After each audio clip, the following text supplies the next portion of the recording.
for you guys. You can blame laziness, you can blame finals, you can blame the holidays, you can blame Reed, doesn't matter, but we're finally back. I'm Adam Brody, and this is our panel for the week. My name is Corey Eisenberg. Very excited for the AFC Conference Championship game between the Pittsburgh Steelers and the New York Jets. My name is Simrath. I'm back, but I'm going to be announcing my retirement after the show today. How's everyone doing? I'm Alex. Don't worry, guys. Simrath is like Favre. He's going to retire after the show, and then he'll be back next week when we pick the Super Bowl, 2 weeks from now, whatever. We're going to start with the NFC game, Green Bay Packers versus the Chicago Bears, and go through some of the key matchups.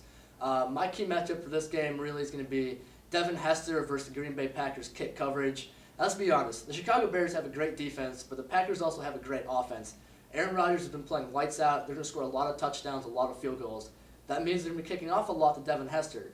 And if the Bears, with their shaky offense with Jay Cutler, depending on how he plays, if they want to stay in the game, they need to have a big game from Devin Hester. If the Packers can shut him down, Bears are going to have bad field position. They won't be able to score much. If Hester has a good game, gets 30, 40 yards kickoff return, maybe even takes one all the way back to the house, then they have a pretty good chance of keeping this game close at the very least.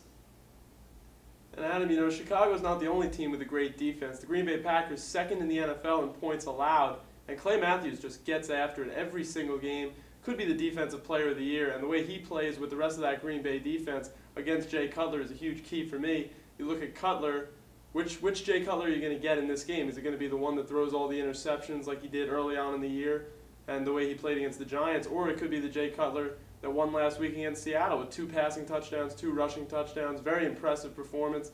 And then for Green Bay, Aaron Rodgers, we know how good he is. 22 touchdowns and only 2 interceptions in his last 9 games, which is just remarkable. And also for Green Bay, they need to be balanced on offense. The running game has to be a key for this Green Bay team to win on Sunday. James Starks, 22 carries in the win against Atlanta. Look for a nice balanced attack out of Green Bay on Sunday. Well, let's look at the matchup everybody's going to be talking about. You have the Green Bay offense versus the Chicago defense. I think the key is going to be how Chicago matches up with Greg Jennings. They've done a great job the first 2 times they played them. Green Bay only had 10 points the first time. They only had 17 points or 10 points the second time, 17 points the first time. And really the key is in containing Greg Jennings, who's their big play threat. Chicago cannot give up big plays if they want to keep up this game. This game is going to have to be a low-scoring game for them. And really, last time they played them, they did great jobs. They put Tim Jennings on him. He limited them all day, but Greg Jennings did have that one big play, 47 yards, which basically set up their only touchdown, the only touchdown in the game, which was the difference. How they cope with Greg Jennings is going to go a long way to decide this game. I think the key matchup in this game is the Green Bay blitz against the Chicago Bears offensive line. Mike Tice, the offensive line coordinator for the Chicago Bears, has been great over the past 8 or 9 weeks getting these guys together and getting them to play together well. If Jay Cutler has time to throw, the Bears have a good chance to win. If he doesn't, he's going to make a lot of mistakes. Green Bay capitalizes on those mistakes, as we've seen through the playoffs so far, and Green Bay will win. All right, well, moving on from the NFC Championship game, we'll take you to the AFC Championship game. Pittsburgh Steelers versus New York Jets. Should be a great game.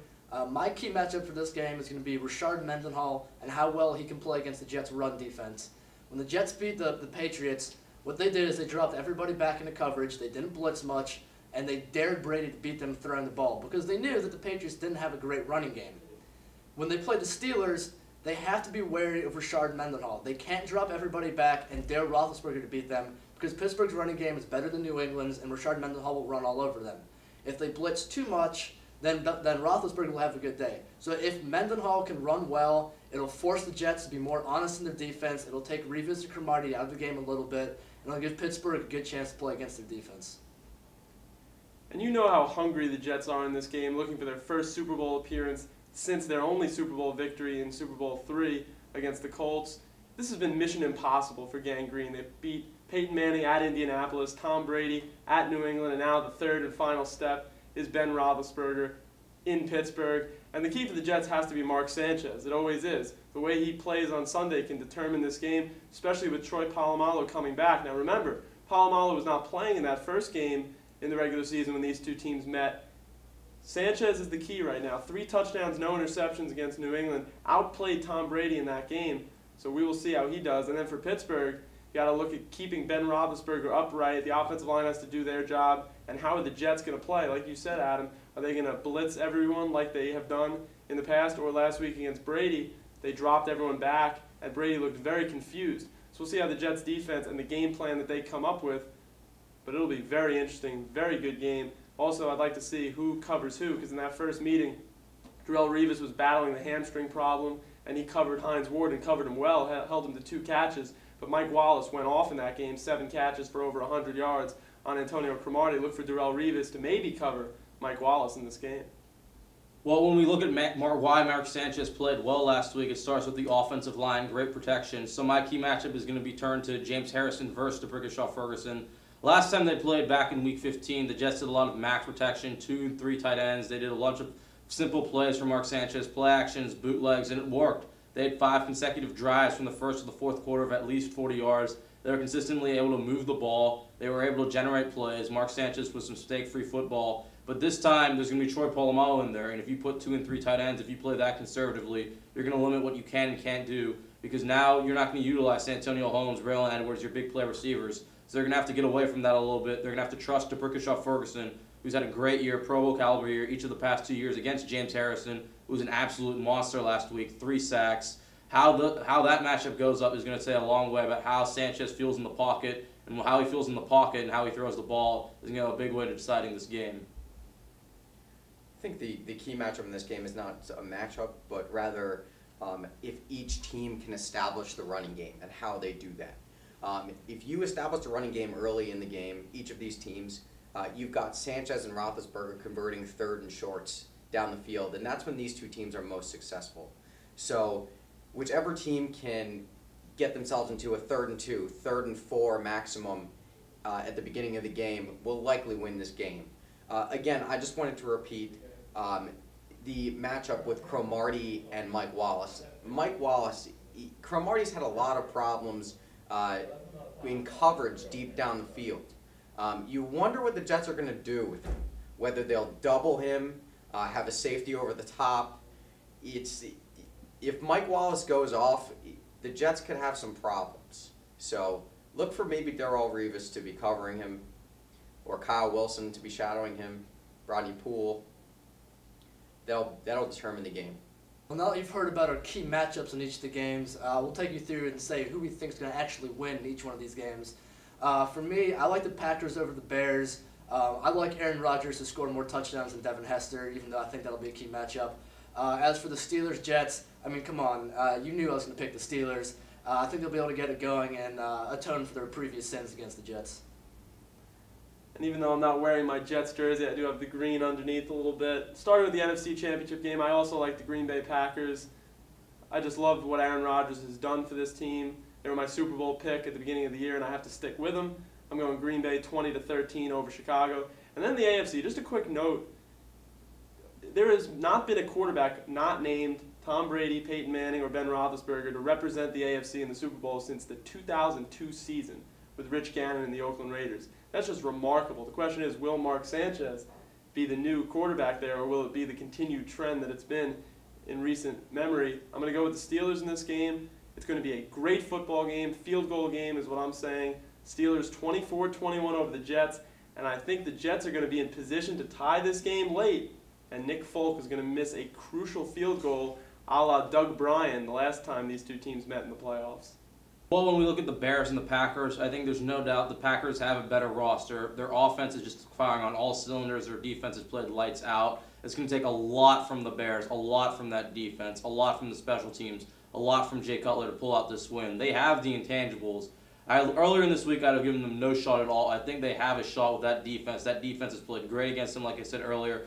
Defensively, I think it's going to come down to Jay Cutler. I just don't know if he can get it done. This Packers defense is just too good right now. Last week they turned that game around against Atlanta. I think the Packers offense might again get shut down a little bit with that defense. It's just going to be too good. I'll take the Packers 20-10 this week. As for the Steelers and the Jets, well, the Jets already won once in Pittsburgh. I say they do it again. That offense have really found something going last time they played. Great job by Brian Schottenheimer with the play calling, very creative. They made Mark Sanchez feel comfortable. Now Troy Polamalu's in there, but I think the Jets can get their running game a little bit going. Relatively, when you play the Steelers, you're not going to be able to run for 200 yards, but I think they'll have some balance. I think Rex Ryan right now is just on fire. That entire Jets defense, they're using everybody they can to come up with schemes. Last week they only blitzed 6 times out of 50 plays against Tom Brady. I think they might try something completely different this week against Roethlisberger. Whatever it is, I think it will work. I'll pick the Jets and Packers in the Super Bowl. First, the NFC matchup. With the Packers' win over the Falcons last week, it's really hard to pick against them. But when you watch the Chicago Bears play against the Green Bay Packers, it looks like Chicago has their number. I mean, even in a game in Week 17 where Chicago had nothing to play for and Green Bay had everything to play for, it took a fourth quarter drive and a 10-3 game for Green Bay to beat Chicago. I see Chicago winning this game. Their offensive line has been incredible over the last 8-9 weeks. Hopefully they'll stop the blitzing defense of the Packers, and I think they'll win. You talk about the AFC matchup, Jets-Steelers. I like the Steelers in this game. They're at home. It's going to be a close game, but I definitely like the Steelers in this game. They just got that playoff grit that, it just gives me a good gut feeling. So Steelers-Bears Super Bowl for me. I will say Mark Sanchez 4-1 on the road though in the postseason. He's a clutch quarterback, but there's no one better than Ben Roethlisberger. 9-2 in the postseason. Very, very good. Ben's got rings on the finger. 2 rings on the fingers. He does. Well, it's an interesting point from Corey. Interesting point from Alex. We'll see what happens. I'd like to thank all you guys for watching. Next week we will not be on because we will not be picking the Pro Bowl. We'll be back. See you guys in 2 weeks to pick the Super Bowl. 3 for the Packers, 3 for the Steelers. So we might be picking a Packers-Steelers Super Bowl. See if the underdogs win. Thanks for watching. How did they deal with it? As long as we're stopped, I don't really care who you blame, but we're finally back. Start off with the NFC Championship game. Green Bay Packers versus Chicago Bears. I should have introduced all of you guys first. Fuck, we'll do this again. What was it, 3rd time I'm doing this now? Yeah, take 3. Take 3rd 3. time's a charm. It's a pretty nice diatribe either. Yeah. Hi everybody, welcome to the Pick 6 Conference Championship game. Fuck. Hi everybody, welcome to the Pick 6 Conference Championship show. I know it's been a long time since we've done one of these